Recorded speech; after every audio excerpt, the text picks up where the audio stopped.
What's up, guys? We are finally discussing Christopher Nolan's most anticipated, The Odyssey. Probably the most anticipated film of the year overall and of the decade, honestly, one of the most hyped up. It felt like it came pretty fast, in my opinion, because I feel like it was just a year ago. We were just talking about like castings and they were filming, and now it's already out. And we saw it last night in IMAX, and it low-key still doesn't feel real. But yeah, Trip, if you want to start with your brief non-spoiler thoughts. We're just gonna give our general thoughts, maybe like 5 maximum 10 minutes, and then we'll just get into everything. But yeah, Yeah, we're not getting into spoilers yet. But yeah, Christopher Nolan has consistently hit for me. He's the only director that has multiple movies in my top 10, where he has Oppenheimer and Interstellar at my 4 and my 5. Oppenheimer at my 5. Actually, no, those are equal for me. Both 10 out of 10s. Only director for me, I believe, that has multiple 10 out of 10s for me. And he also has got The Prestige and Inception and Dark Knight Rises, or The Dark Knight Not Rises. And what's the other one? Memento.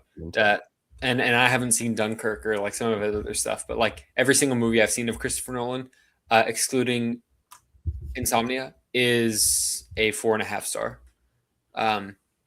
He's the GOAT. So obviously, like going into this movie, I had like no doubt that it would be good. Well, I had, if it was anything but the Odyssey, I would not. I would have no doubt that it would be another like grand slam.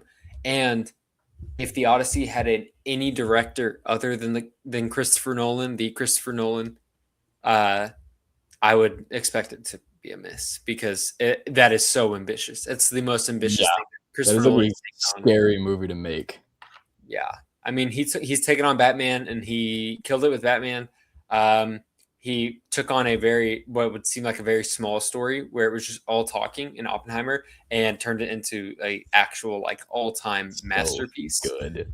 Interstellar obviously is ambitious, depending on how much you take on, and he really went the full mile and hit on every front.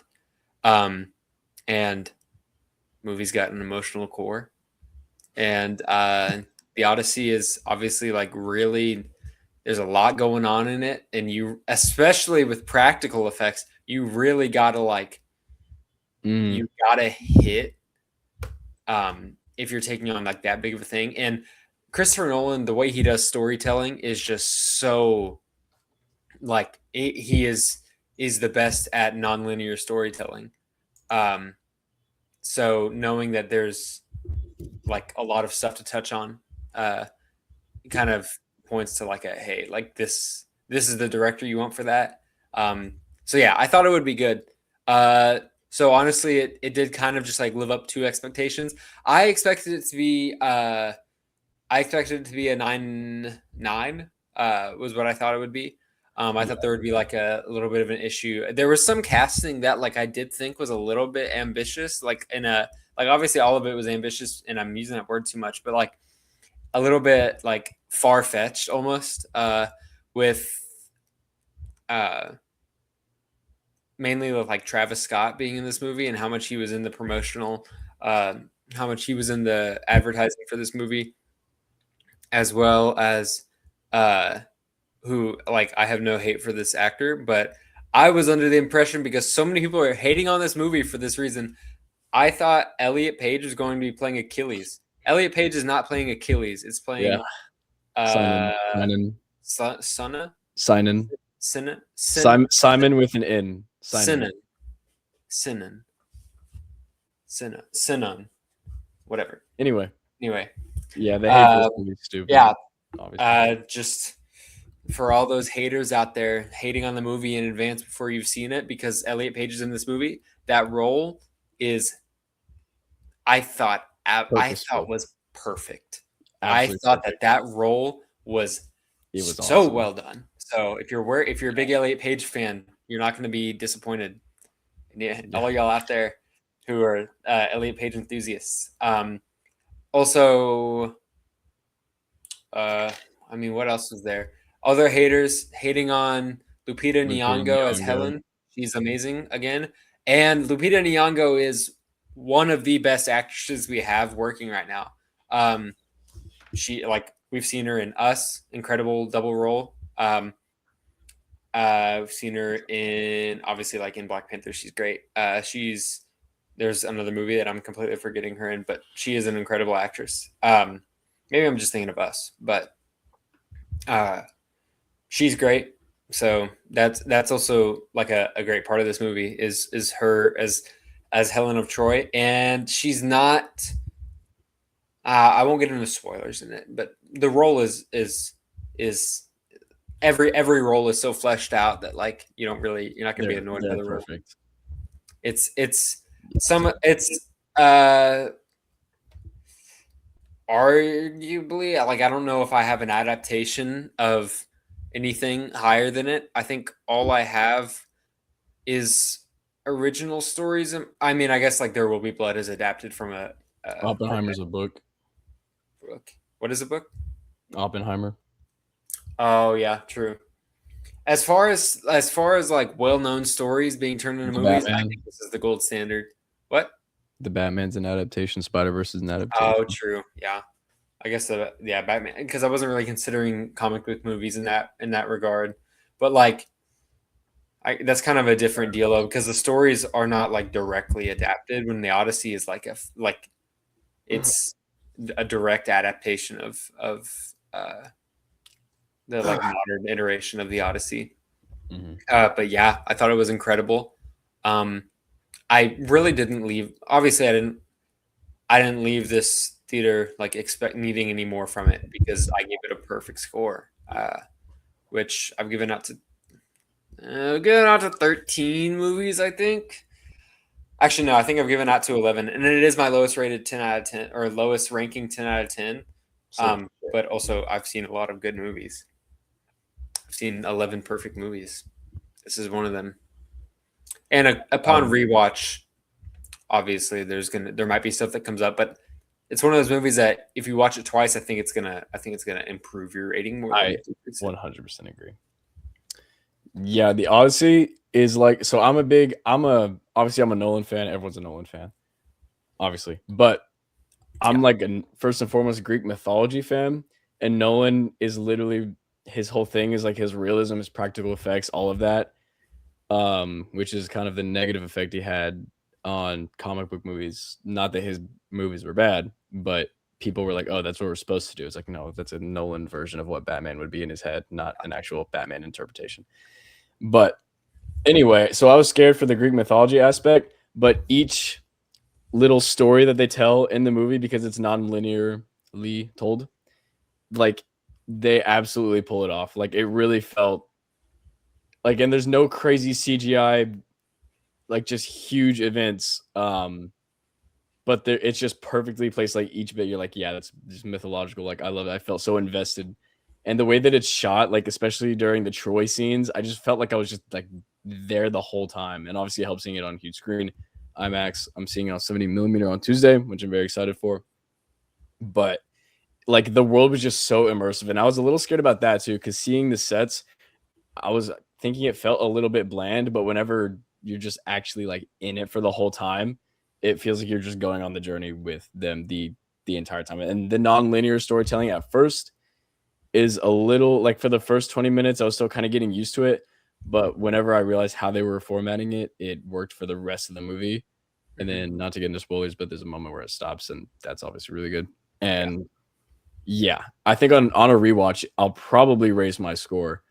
My personal favorite, shocker, but Robert Pattinson is my standout, just because that's my GOAT. And he's just this slimy, like you said last night, just coward in the end, ultimately. And he just is such an annoying character, but every performance is great. Every single character, the ones that get next to no screen time, like you said, Helen of Troy, Elliot Page, characters like that, their personal impact on the story, even if they're not sitting there delivering a crazy performance or monologue or anything, each one of those characters' personal impact on the plot is so important and so key to everything. And Tom Holland, obviously great, because I was realizing last night I had literally never seen him in anything other than Spider-Man. Yeah. But he just did such a good job, and it felt really believable. Matt Damon, obviously at the center of it, was great, and yeah, just long movie. And I definitely felt the runtime, but that's not a bad thing because I like long movies, especially for a movie like this. It needed to be long, of course, but yeah, just and for all the haters, which there's a large amount of haters, just eat shit because it's making so much money. The ratings are good, everyone's loving it.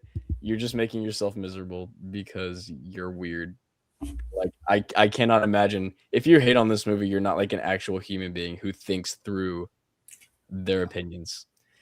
And I did want to acknowledge Himesh Patel. He's like maybe has the second most screen time in the entire movie, and he's not like advertising the marketing enough. He's really good Mm-hmm. in the whole thing. But yeah, all the stuff with Odysseus' crew just so investing, and they did his character really well. Which yeah, it is technically a spoiler. Obviously, it's the Odyssey, so everyone knows. But still, I won't say stuff like that. I'll save it for spoilers. This is on the movie, guys.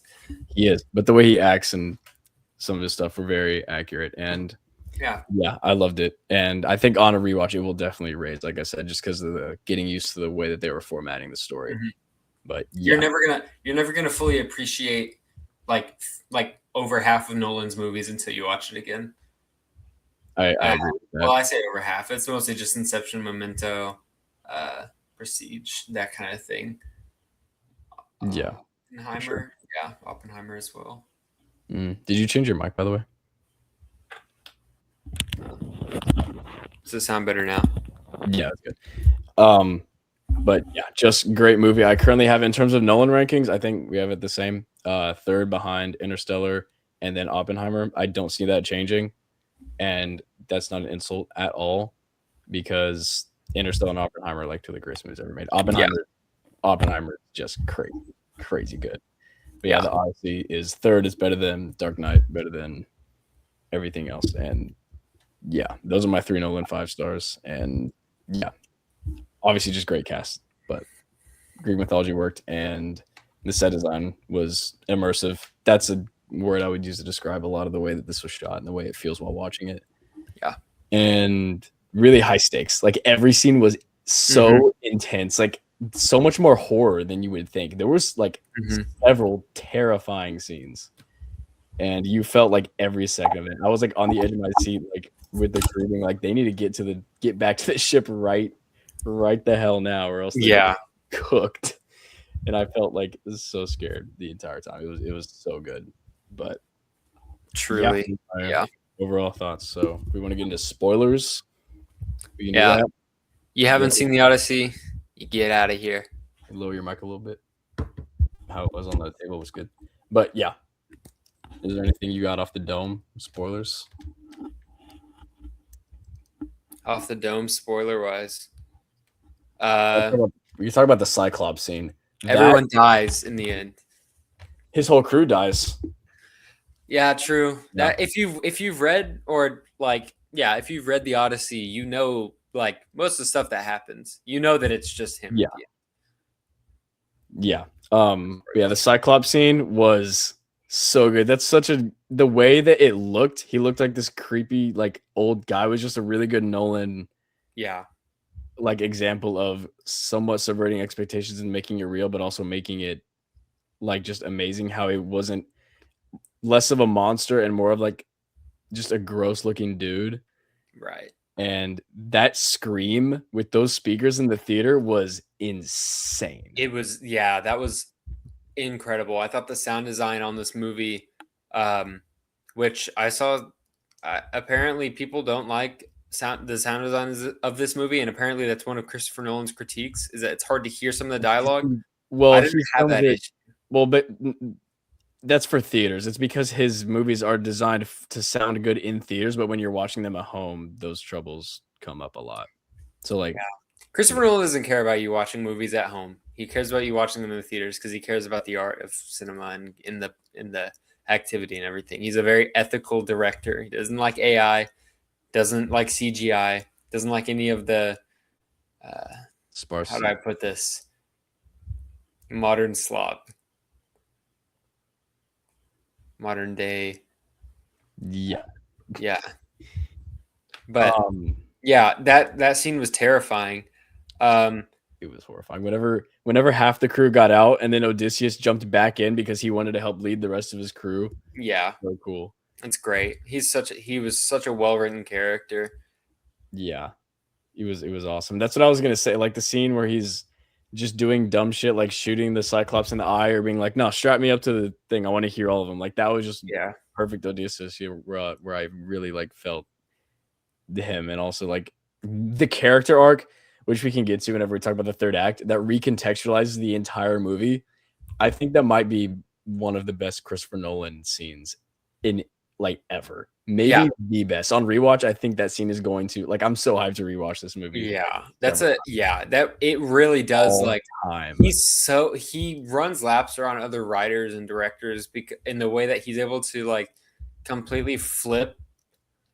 Like it's in a way that like Like the ending of it's Oppenheimer. reminiscent of like Knives Out. The way that Knives Out was able to be a perfectly Mm, just ethical, by the books murder mystery, but it's able to like make you miss in a phone booth and like subvert your expectations without throwing in any like stupid like, oh, it was actually the narrator was the one who killed it, which is BS. But like in the same way, the Odyssey is kind of an example, or the Odyssey and you have it with Oppenheimer and Memento and all these movies that like do have nonlinear storytelling. You think a certain way about a character or about a story the whole time, and then they later reveal like to where you kind of have to rewatch it to fully like see it, yeah. but you don't have to rewatch it because you're so immersed that you feel the shift in the twist, Yeah. which The way no, that they did it's just the so good. finale of this movie, and it was just oh my Yeah, god. The the scene with ending Zendaya. monologue.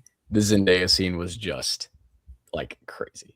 Zendaya is also, I think, a perfect role in this movie, She and I think really she's perfect for the role.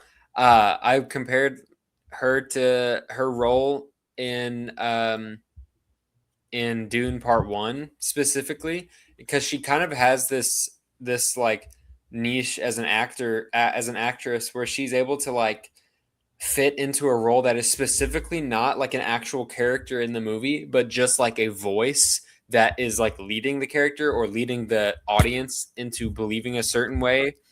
And she did that in Dune 1 and she was so good. She really has a similar role for a lot of challengers, which is also a really good example of Zendaya being like kind of like a I don't know how to put it better, but like an she has that aura about her that like she's able to be in a role like that, or like she was in the Odyssey, where she's not really a part of the plot itself, but she's just there as like a thematic element. She's just fits so well into that.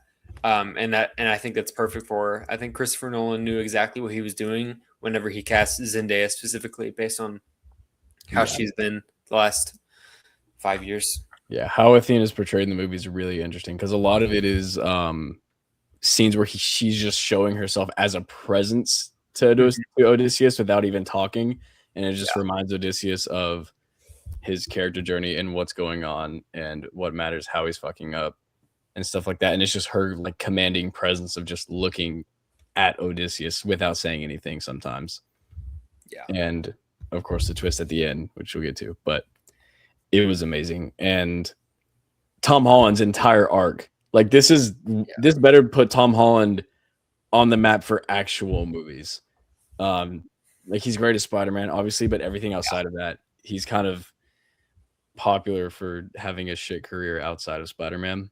Which is how most of those kinds of actors start whenever they find like no name actors to play For superheroes. big characters like that. Yeah. But like this, yeah, he was like my standout mostly because like Robert Pattinson's gonna be perfect in every movie he's in. I was expecting everything like Tom Holland had the most on the line with the role that he had, and they really gave him a lot more than I really expected. And I thought he hit really well For on sure. it. He's one of those guys who you don't look at him and you look at him and you don't really see Spider Man in this movie.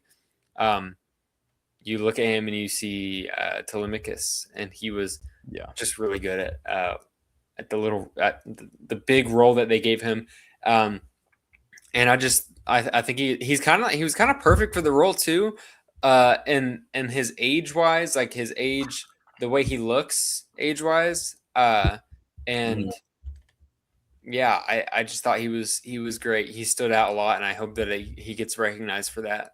Yeah, and his chemistry with Anne Hathaway, which also an amazing performance. Like they were just so good, and she had an insane amount of aura being behind the whatever we would call it gate, I guess. And there's a lot of symbolism in the storytelling there with her being behind it the whole time. But every scene in the palace was just so like I just felt like I was there. Like it's just so good looking the way that it's shot and all the suitors and how good the set looks. And we were talking about John Leguizamo, so unexpectedly good and has so much screen time. He is amazing in this movie, and he's really obviously really important role because he's like Odysseus's main guy that stays behind and is able to tell Telemachus and actually knows him, other than Penelope, but she's kind of secluded.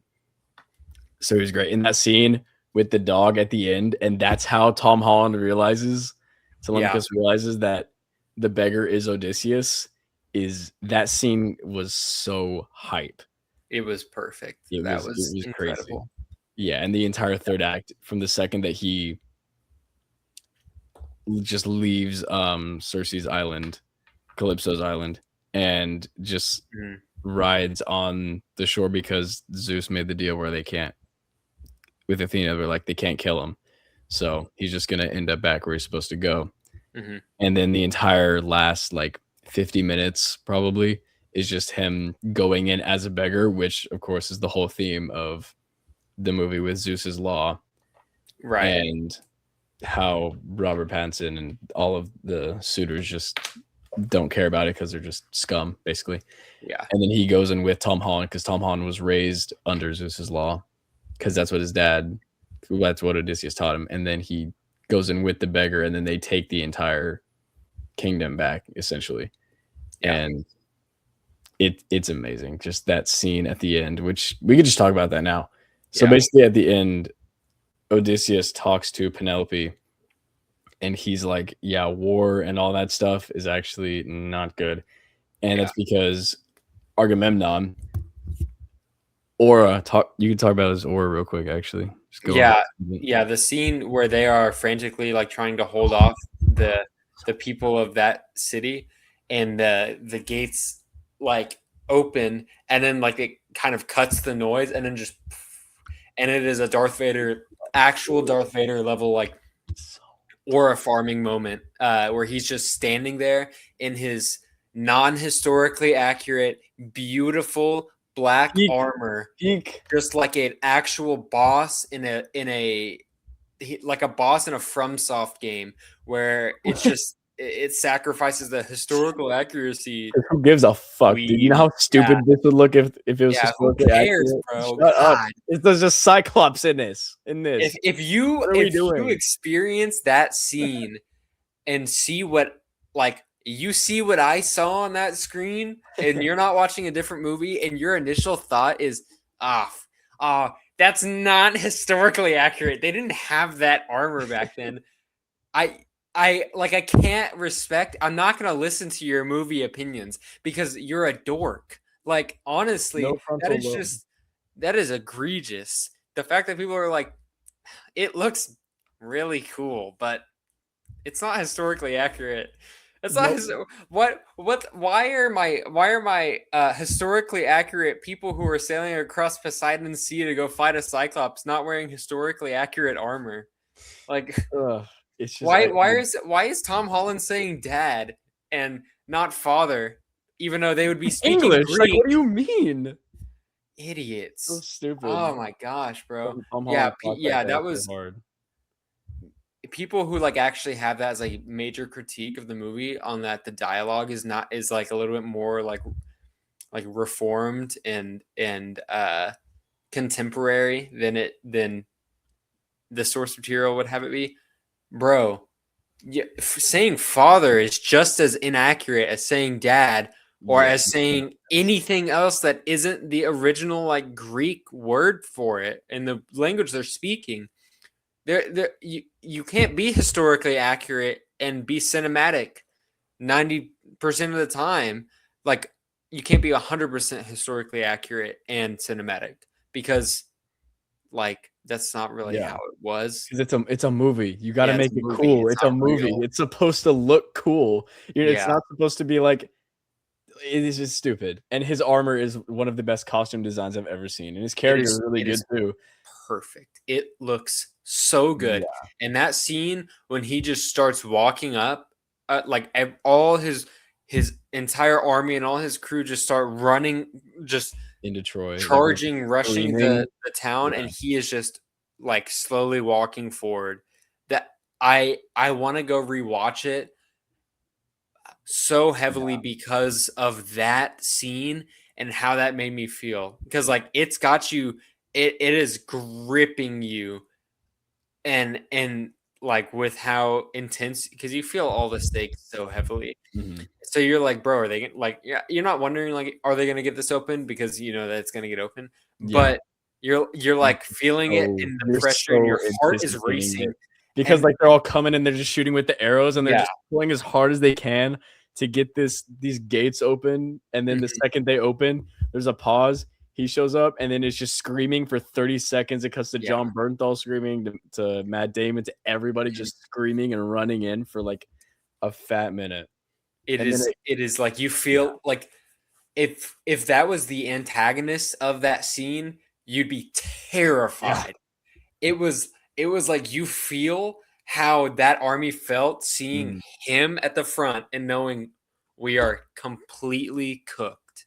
Yeah, Um, that'd be oh my it gosh, was yeah. it was just Lore accurate Darth just Vader. amazing. And Yeah. like my heart was racing because of how much I loved that moment in particular. Like I didn't say anything because you don't really have a lot of time to just like talk to anyone during that movie, because you're so like Mhm. captivated. But like I was like, bro, my heart is beating like out of my chest right now, not because I'm like, even not because I'm scared or because anything else. It's just because I'm watching like genuine, just it's like a masterpiece that I'm looking Yeah. at, and that So scene in good. particular is just wow. Yeah, I think the most, like, invested or in the moment that I felt during the movie was the scene with the giants, where it's like this adult-looking person, they turn around, it's a kid, they're like, "Wait, Yeah, these are totally giants right now." enormous And kid. then, like, they just start walking up, but they're walking so much faster, like, their walking is equivalent to them running, and so they're Mhm. just like, "Get back to the ship," and it's all of them running through the woods as they're just getting hunted, like, there's so many moments like that, they're just horror movies in this. Yeah, Like, that was terrifying, and then a couple of them get stuck in, like, the traps, and they just walk up and just start slicing them, and obviously 2 of their boats get cooked, like, that's where they lose probably the most of their crew, hmm, and it's just so scary, and they almost lose Himesh Patel, and Odysseus is like, "Nah, I owe this guy because yeah. I'm screwing him over the whole time." Yeah, that scene was so intense and so cool, and it's, like, so simple. Like, that's where I was just sitting there loving the Greek mythology because it doesn't necessarily need to add anything to the story. It's Exactly. nothing happens. They literally just go there, run into giants, and dip. Like, that's just how Greek mythology works. It's just so Yeah, fun, and stuff like that is just so, like, cool. Like, it truly just resonates with humans, Greek mythology does, honestly, all these years later, because, like, it's so good. it's so cool. Yeah, I just love that and stuff. then the scene with Scylla, the Hydra, like them going through that Bro, little strait. terrifying. Um, So scary. yeah, jump scare moment. It is the guy next to me jumped so hard. I think it was You that j thing. you I jumped, Did I? you jumped, which I did? I don't ever see in a horror movie, and we've seen a few this year. I haven't had a I think I remember jumping now, yeah. I haven't had a theater experience besides Supergirl this year that hasn't been a horror movie, I'm pretty sure, or that hasn't had horror aspects to it. So I've had a pretty unlucky run of my theater experiences. Well, Project Hail Mary Anyway, didn't, whatever. Um, Yeah, that was terrible. Yeah, that was so And it was like, what is like? They're just getting I forgot that abducted. that was a thing. So it was just like, what is happening? What is going on? What are these giant like things coming out of the sky? I thought I was Yeah. like, is there like It goes a like kraken like going on? Like I forgot that. like what. Do And you then it, like, remember shoots whenever by it. a few years ago when we were playing Sea of Thieves and I went to the bathroom and I came back and we were fighting the Leviathan or whatever, and I was Yeah, just like that's what it felt like because I just exactly. came back and my screen, I'm just like getting thrown into the air, and I was like, "What the hell is happening?" We lost our whole Yeah, trip. But yeah, yeah. that's It exactly what it was. felt like. It's terrifying. You never see the monster's face. You see the tentacles go back Mhm. into the thing. It was Yeah, great. And oh my gosh, the siren scene and the just him voicing over talking to what you find out is Athena for a lot of this about what the siren song was and what it showed him mhm. and like how he didn't want to get home and all of those scenes and him just crying. Like that's a great performance in that scene. That's Yeah, probably his best in the whole movie. yeah. Is that scene where he's tied to the mast and he's just like screaming and it's like, and a lot of people misunderstand the sirens. Like I was looking at comment section today about something and it was like, was he just edging himself? This is BDSM. It's like, well, the sirens are not explicitly and just like sexual. They Yeah. tempt you with just your heart's desires. Mhm. So, so I guess they can be sexual, but that's just because you're a freak. Um, Yeah. but yeah, for Odysseus, that was just like that character work was amazing. Yeah. And obviously one dumbass, of course, took the wax out of his ear and jumped off to get eaten by a bunch of baddies on the rocks. Yeah. That guy was freaky. That But guy's stupid. yeah, another part of sound design that I loved in this movie was the score that well, it was really just like direct, not really even score, just direct like music. The siren song and what he describes in the siren song then comes back later whenever he goes and he first meets Penelope and starts talking to her and Yeah. it replays the siren song and then as he's explaining what it means in depth, it develops into its own full like Odysseus theme as he's going through everything, and it's just like that's just like masterful Just sound amazing design. storytelling. Like Yeah. such good themes. Phenomenal. And yeah, like that specifically was crazy. But anyway, the realization you come to in the end is basically it goes back to Troy because Troy, it has that hype scene, and then right whenever they go through the gates, it cuts. Mhm. And so you're like, oh, like yeah, I remember in that moment for a second, I was like, oh, okay. But then it goes back and it shows them pillaging Troy. And this is something that Cersei kind of referenced telling him that his men are pigs. And so basically it shows that really was not a victory and it was for Agamemnon because he's just kind of a bad person. And it wasn't, I love how it was not necessarily about getting Helen of Troy. And it Yeah. was more just him wanting to show everyone how big his cock was or whatever. Yeah. And it shows that Odysseus just isn't like that. And of course, the rule with treat everyone, well, because they could be a god in disguise or Yeah. however you want to phrase it. And then it And shows Athena Yeah. showing herself to Odysseus. And then as her head gets cut off, the Athena statue head gets cut off. Just That was insane storytelling. And that was amazing. That Yeah. was all-time great symbolism. Like Yeah, and the setup throughout the movie, of course, with just Telemachus telling us about Zeus's theme the whole time is amazing. and about people having wise eyes. Oh yeah, the wise eyes stuff. In the eyes of Athena. Chasing the escaping sun scenes were just so beautiful. And there's two, but it's just a full circle moment. Mm-hmm. And that's great because you think he's gonna die for a second, but then it cuts and it shows him in the flash forward that he's alive and he's going to honor the dead because he is responsible for the death and disrespect, quote unquote, of all of those men. And that's what he realizes with Sinon in the underworld, which is a great scene, by the way. The underworld stuff is cool. And then he gets to tell Sinon's brother, Robert Pattinson, as he's stabbing him, just like tell him I'm going to honor the dead. Tell him I gave you your shame back. And that too. Yeah. Tell him I'm going west and that I gave you your shame back. And he just, Robert Pattinson just dies like a little bitch. Yeah, it's so good. Yeah. So slimy in that movie. He's just a little, Yeah. Like you were saying, when he turns out to be a coward, because even in the scene where they're all fighting Odysseus, he's hiding behind a pillar the whole time, like, telling people what to do. Yeah. Get the swords. Get that was so good. Awesome. Like that was. It was like, yeah, like it wasn't Fade Rotha. It was just this worm that's been a snake the whole movie. Like you see him like cheating on Penelope, like not actually cheating on her, but like he would be cheating on her with that goober sidekick Mia Goth. In honestly, like the first role for Mia Goth outside of her niche was her just being like the like handmaid or whatever you call that.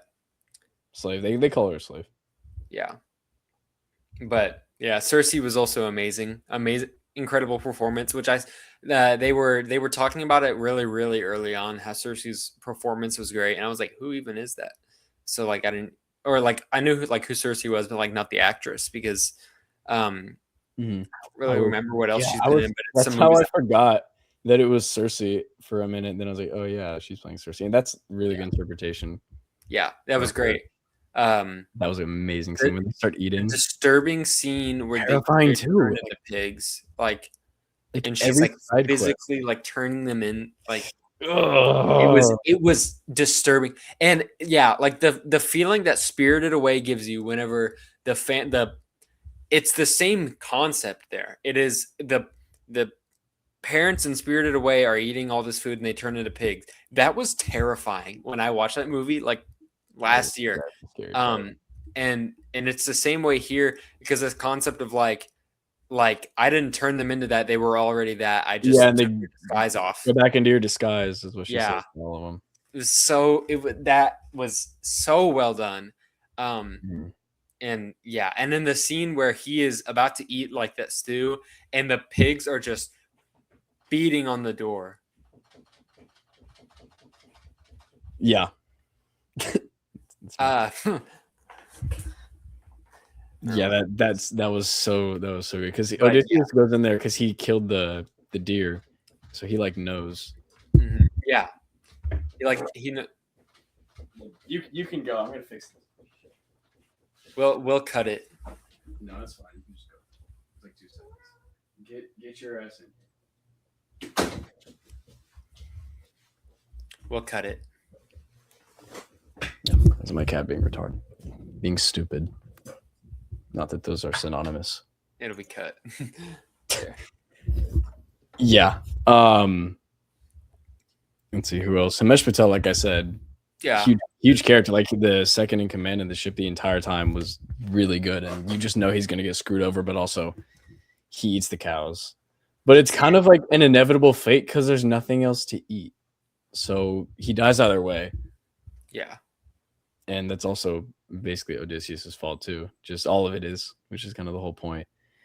And that's another terrifying scene. I'm realizing that every single scene of Odysseus' crew, because whenever they go, but they're like, the wind dropped, and then it cuts, and they're just like, it's like the scene in Wolf of Wall Street where it cuts. He's like, and we're gonna get there in like 12 hours. It's gonna be great. And it cuts to the storm, and he's like, what the fuck is going on? That's what it reminded me of. And they were just getting cooked, and so Odysseus separates. He's like, yeah, they're dead. Just terrifying. Like the sound design in that was so scary. Just every single scene was so intense, and both sides of the story, because it's like half of it was back in Ithaca, and that's where you get just a lot of amazing themes with Tom Holland and Penelope and Robert Pattinson. Like that scene where you said so he initially goes to her and he's like, just remarry me. But then he realizes that he doesn't even give a fuck about that. And he's going to like betray her and just be the king. This just slimy little loser that, I mean, it's just great. The whole story just coming full circle in the third act, where there's no more nonlinear storytelling because he escapes it basically escapes Calypso, and like the whole thing is just like now this is actually him like taking his kingdom back Mm-hmm. at the end, and with his son too, and all the scenes with him with both of them together were just great. Like all of the beggars themes and the dog scene. Like we already talked about this, but whenever Tom Holland looks and realizes who he is, Yeah. it's so emotional. And yeah, just Telemachus' arc is phenomenal in this movie. It is truly great. There is so much to unpack in this movie. Yeah, score. Ludwig Göransson just killed it, because I remember reading a while ago, Christopher Nolan was like, all right, no orchestra, just find some old, because they used a lot of like, I saw a video of them looking at old not hieroglyphs, but just like art on old walls or whatever, and looking at instruments, and they just kind of built them now to the best of what they would have been like, and almost created new instruments. And like the entire score is just that. There's so many like different kinds of whistles, and I forgot what you call those. Like flutes and stuff. Yeah, what's the name for those? Woodwinds. Woodwinds. There you go. Yeah, stuff like that. And the drums would get so intense during like scenes like Troy. Yeah. And yeah, I think he might pick up another Oscar for this, by the way, after winning for Oppenheimer. I think he should. Well, I think he should so far this year.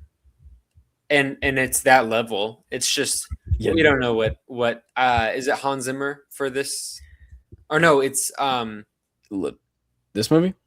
No, this year's Dune movie. Is it Hans Zimmer or is it okay? It's Hans Zimmer.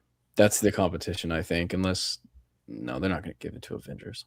It's always going to be Hans Zimmer. He's competition. always going to be competition like that. Mm-hmm. I think I would be at this point. I would prefer Ludwig win, because I feel like it's a bit more creative. But I don't know. Like we'll see, obviously, for Oscar season. But for the rest of the year, I think Dune could be better. Werewolf could be better. Could be. Haven't seen enough about Primetime to know. It's probably going to be too short to be like better, but I think it's going to be better. I want it to be better so bad. I do too. I just don't think it's a kind of movie that I don't know. We'll see. Obviously, we have like a teaser trailer, and that's it. It'll be hard for a movie of that scale to be. Yeah, it's hard to compare without seeing, because they're both two different kinds of movies. So it's kind of all you can do to judge that as the quality. And since we don't know the quality, we can't. I forget that Wild Horse 9 is coming out, Martin McDonagh, and I always forget how much I love him with Banshees, In Bruges, 3 Billboards. So that could be really good. But yeah, the more that I think about it, the more I'm just like, this is just like an actual Greek mythology, like just full scale movie. And I think I'm going to rewatch this like so many times. It's going to have a lot more rewatch value than I initially thought. Yeah. It's all of my fears really so fun to watch. Yeah. Because all my fears, just turned out fine. Like there was just amazing Greek mythology. The scene, like I'm just keep thinking of the Cyclops in the island and how just it felt so Greek. Like the whole thing, just like the design was just so like the trees and the like, it looks so good with the Cyclops just chasing them from above, and you just see and you're just like they need to run. They're running down like a mountain that they carefully hiked up just because it's a bunch of rocks. Yeah, and now they're just like falling down it because Odysseus was just being a little loser, shooting him in the eye, and then cursed him for the rest of the time. Yeah, because then they had Poseidon on their ass, which was stupid. Because like, bro, you're on an ocean trying to get back to Greece from Rome or something like that. Yeah, not Matt Damon. Odysseus didn't know that Poseidon was the dad until the dudes were explaining it in the boat, and then Odysseus was like, "Shoot." Yeah, he's like, oh yeah, you're right. He's just like, oh, shit. But yeah, what else was even?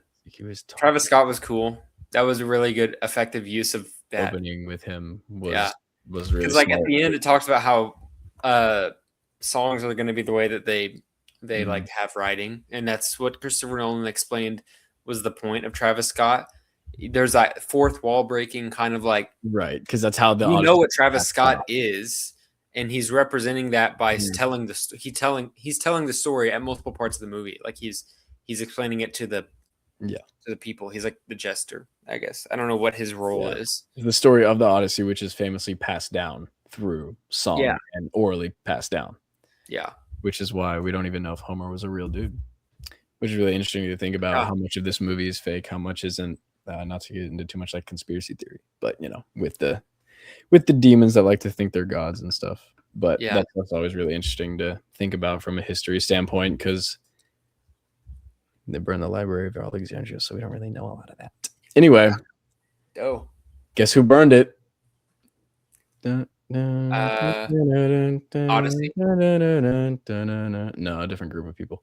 Anyway, just an amazing movie. I think Christopher Nolan is very clearly leaning toward like he's gonna do a horror movie next. I think he was very clearly flexing his and figuring out how he would manage to do that. And I'm genuinely like I don't get like that really like scared at horror movies that much, but I'm terrified of what a Christopher Nolan horror movie is going to be like after experiencing that because with such a large scale, the terrifying things are going to be just that much scarier. The Cyclops screaming was terrifying.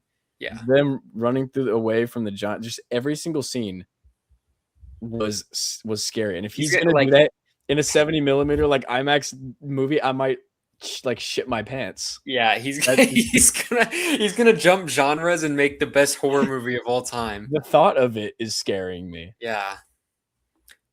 Yeah. Where does Christopher Nolan after the Odyssey, like where does he obviously like you haven't fully I don't think you've fully settled on what your rating will be long term, but like where is he on your all-time list directors wise? Nolan? Yeah. After this, let me see. I have And like how much does this impact that? on a rewatch, it's probably gonna raise him a lot. I think after Tarantino's retarded his silly comments, he definitely goes above him. But I have this thing with Nolan where wait, Quentin Tarantino goes down on your list because they switch of something outside of movies. It's hard to gauge. Well, it's that plus the Odyssey. It's not just that. It's both. It's just like now in my head, I feel less bad being like, oh, but he's so good. It's like, well, he's a dick, so I'm fine with moving him up anyway. Yeah, I'm not a fan. Just my thing with Nolan is his really good movies I have really highly rated, but the rest of them I don't have like that high. Dark Knight Rises kind of stinks, by the way. It's a miss. But Dunkirk, Tenet, Prestige, Insomnia, like those are like all mid. Batman's cool. Memento's mid, Inception's cool. So it's like his highs, it's like in two different groups. You have like really high ratings and then like just generally good ratings where there's other directors that have more. But I think this is like clearly him at his peak. Oppenheimer, Odyssey. I think he's just gonna keep getting better and better, but I don't see anything going above definitely Interstellar, but probably Oppenheimer. I just don't know if he can ever change his top two. But also, he's not that old. Like, he's gonna just keep making movies forever. Yeah, like, and so many amazing actors just want to work with him because he's such a good director on so many fronts. I haven't seen enough of Martin Scorsese or Steven Spielberg to really say that like. I don't know if I can ethically say that he's better than them. He's the best director that I've seen. Like the best stuff I've watched has been undoubtedly from Christopher Nolan. He has given me 3 10 out of 10s, a 9.75, a 9.25, and 2 9 out of 10s. That's 7 4.5 plus star movies. And then you got Insomnia, which is a miss. I haven't seen Tenet. I haven't seen Dunkirk, and I haven't seen Dark Knight Rises. I don't really need to. And then you got Batman Begins, which is whatever. But yeah, like he's literally like he didn't even peak. Like Interstellar is my number one of his, very barely over Oppenheimer. But like that's not where he peaked. He really did peak. He is like in his prime right now. So late into his career, so far into his career. And And like as much as I haven't seen anything from Martin Scorsese that puts it on the scale. Like no one does movie scale like Christopher Nolan. No, like in terms of having your own separate story that isn't a part of like a universe. Like obviously like the scale of Endgame is like really You big. should watch But Silence from Scorsese. You'd like that. like I need to watch more Scorsese and more Steven Spielberg, and I like Denis later in his career might be at that level, but he's not there yet. Um, even though I think Denis is, I think the second best working. I think Denis is the second best working director right now. Him and Nolan are just going crazy. Denis like is overshadowed by Nolan too, because Denis has like a similar deal with Nolan where the movies that he has recently have been at such a large scale, and he's also dealing with a movie franchise right now. If Denis were to go back into his old deal where he's making individual movies like Prisoners or Incendies or Arrival, like that kind of deal, I think people would recognize him in the same vein as Christopher Nolan. But I think it's he's doing Bond. He's doing Bond though, remember? Yeah, but that's going to be another franchise. I know, I'm just saying like but yeah, that I mean and that's big, but I don't see anyone else in the media that's like when like who's directing this movie? Oh, it's Christopher Nolan. Oh, wow. I mean, this is a Nolan movie. No matter how many stars you have or what the story is, this is not the Odyssey movie. This is Nolan's The Odyssey. Exactly. That's like, just and his ticket selling out a year ago. That's just motion that no other director. Statistically, the bet like he's statistically the LeBron at least, because there's gonna be people who say Scorsese is better, and there's gonna be people who say Scorsese is better because of the like the older generation charm type deal that people love to lean towards. But take it as you will, like Christopher Nolan's the LeBron James of directing, because he sells out. Like I just was so shocked last year when that happened. That is unbelievable. That is like cool. That is like if he was in the Odyssey, he would be the god of cinema. Like that is that level of like wow. Like he has this kind of impact. Yeah, it's crazy. It's crazy because you're right. This is like just as much a Nolan movie as it is anything else, which is just not something that a lot of directors can say, even with guys as big as like Dune. Like it's not a Villeneuve movie, it's Dune. Yeah, like you don't really say Denis Dune. You say like this is Timothée Chalamet's. And he's got and to your point, like just such a crazy cast, and Nolan is still the name that you think of. Nolan could make it. Obviously, Timothée Chalamet's been in a Nolan movie, but Nolan could make a movie where Timothée Chalamet is the Oppenheimer level role, and even with Timothée Chalamet's draw and him being the main character in the same way that like Oppenheimer was as prominent in Oppenheimer, or Cillian Murphy was in Oppenheimer, he could make a movie like that for Timothée Chalamet and still be the guy that people talk about because he's got that prestige. Like Timothée Chalamet is the current like Leo, the current guy who is the face of like Hollywood right now and like big time movies. But Christopher Nolan has, being a director that has that prestige is crazy in a world where we don't see the directors on screen.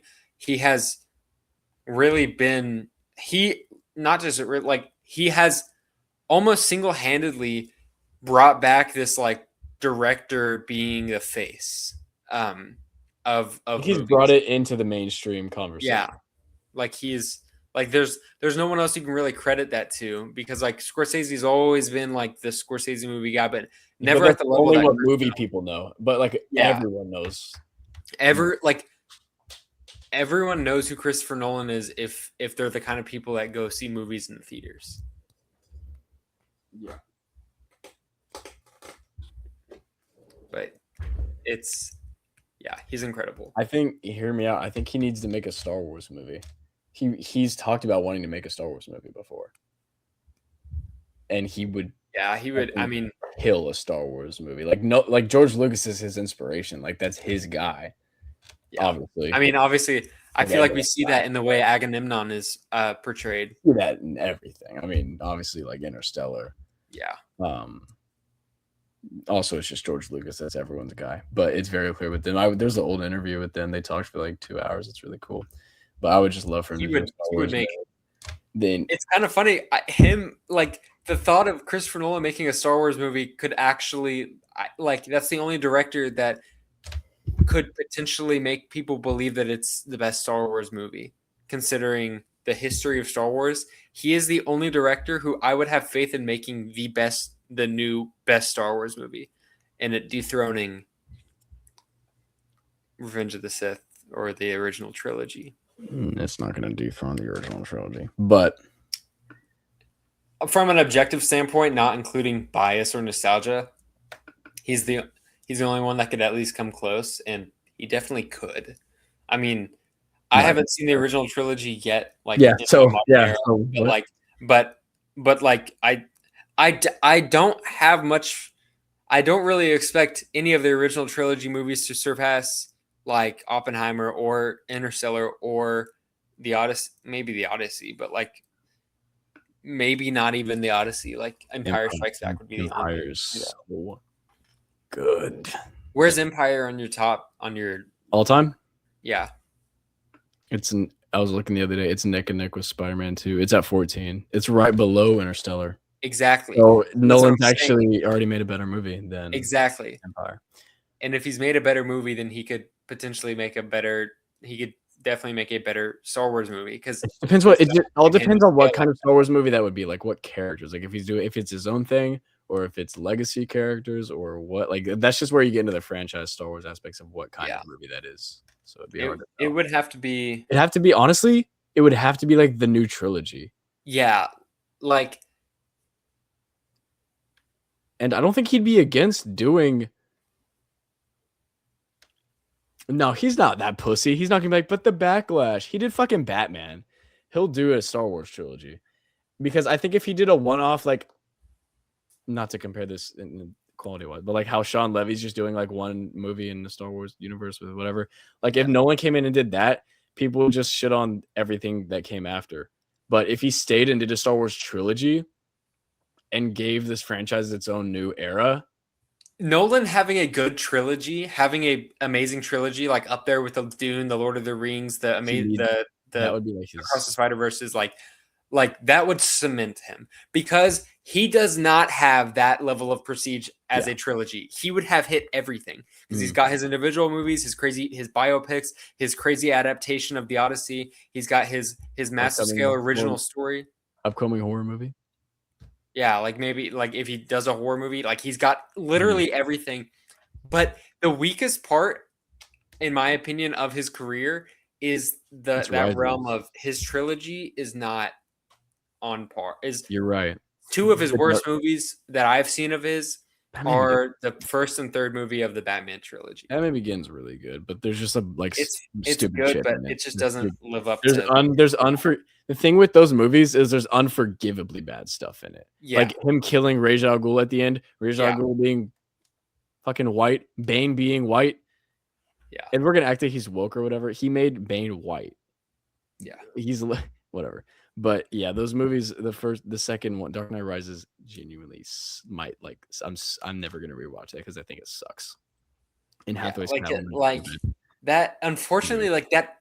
It's hard for me to think about Christopher Nolan's career and not think about like what happened in that trilogy, like with if you have three movies that are Dark Knight level, there's people who are like, and especially in that time period, there's people who it would just be there with Lord of the Rings because obviously I don't think Dark Knight is as good as what people think Lord of the Rings is because I haven't seen Lord of the Rings, but people like Dark Knight as if it's one of the best movies of all time, and people love Lord of the Rings as the best movies of all time.